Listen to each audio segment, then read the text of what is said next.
महाराष्ट्र का जालना जिला जो कि सूखाग्रस्त क्षेत्र के रूप में जाना जाता है, अब रेशम उत्पादन में अपनी एक नई पहचान बना रहा है। आज आपको एक अनोखी पहल से रूबरू कराने जा रहे हैं। जी हां, ये पहल है सॉइल टू फैब्रिक।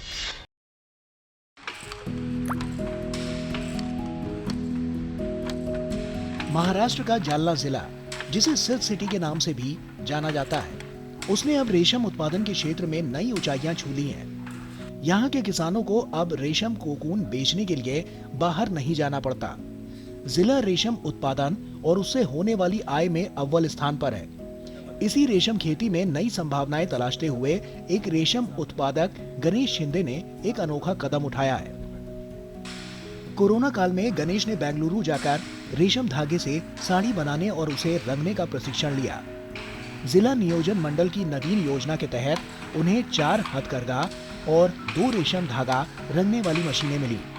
इसके बाद गणेश ने जालना में रेशम साड़ी बनाने का उद्योग शुरू किया। आणि जालना जिल्ह्यामध्येच रेशीमची साडी उपलब्ध होणे हे म्हणजे दुग्ध शर्करा असं आपण म्हणू, आणि याचा उपयोग असा आहे की सॉइल टू फॅब्रिक जाणारा जिल्हा महाराष्ट्रातला पहिला जिल्हा आहे।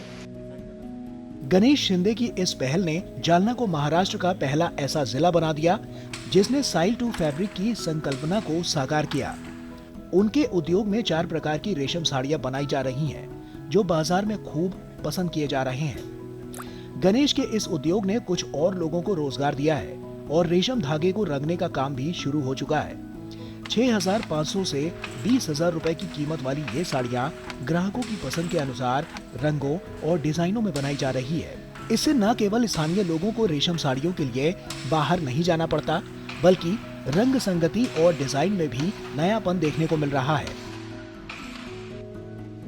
अंतर्राष्ट्रीय बाजार में रेशम की भारी मांग को देखते हुए जालना के इस दुष्काली क्षेत्र से निकली ये उद्यमशीलता की कहानी निश्चित रूप से दूसरों के लिए प्रेरणा बनेगी। गणेश शिंदे का ये अनोखा प्रयास जालना को रेशम उद्योग का एक नया केंद्र बना रहा है। गुड न्यूज जज्बा इंडिया के लिए महाराष्ट्र के जालना से शिशिर शेलार की रिपोर्ट, डीडी न्यूज।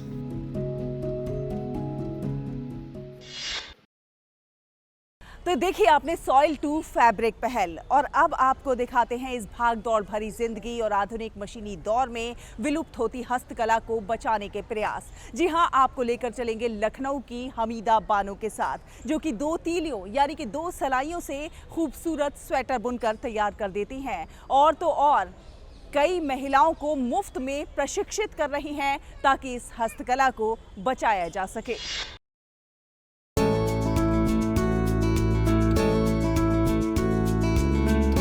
एक फंदा ऊपर एक फंदा नीचे, घटाने बढ़ाने की ये आवाजें 90 के दशक तक हर घर की महिलाओं के मुंह से सुनाई देती थीं। लेकिन धीमे धीमे दौर बदला। आधुनिक कला ने मशीनें लॉन्च की और रेडीमेड गर्म कपड़ों का दौर शुरू होते ही ये कला खत्म होने लगी। लेकिन हाथों से बनी स्वेटर, शॉल, कपड़े आज भी अपनी अलग पहचान रखते हैं। यह कला खत्म न हो, इसको लेकर हामिदा बानो भरपूर प्रयास कर रही हैं। हामिदा बानो ने जो बचपन में सीखा, आज उनका अनुभव 50 वर्ष का हो गया है। इस बुनाई कला को वो लड़कियों को मुफ्त में सिखाती हैं। उनका छोटा सा घर एक इंस्टीट्यूट में तब्दील हो गया है। सुबह से शाम तक उनके दरवाजे सीखने वालों के लिए हमेशा खुले रहते हैं। हामिदा बताती हैं, उन्होंने बचपन में अपने घर की छत पर खड़े होकर पड़ोस में रहने वाली एक महिला को स्वेटर बुनते देखा। उनको देखकर स्वेटर बुनने की इच्छा भी जागी और 2 झाड़ू के तिनकों से इसकी शुरुआत की और धीमे धीमे इस कला में माहिर हो गईं। बुनाई हमीदा मैम से बुनाई सीखने आती हूँ। मुझे पता चला था, थोड़ा बहुत मैंने यूट्यूब से सीखा, और जब कुछ नहीं समझ में आया तो मैं हमीदा मैम के पास आ गई सीखने, और ऐसे करते करते यहाँ पे आई तो यहाँ पे बहुत सारे हमको स्टूडेंट मिले। मैं एक हाउसवाइफ हूँ और अपने घर के काम करके अपनी बच्ची को लेके उसके बाद जो वक्त मिलता है उसमें 1 घंटे में मैं यहाँ जो होता है वो सीखती हूँ।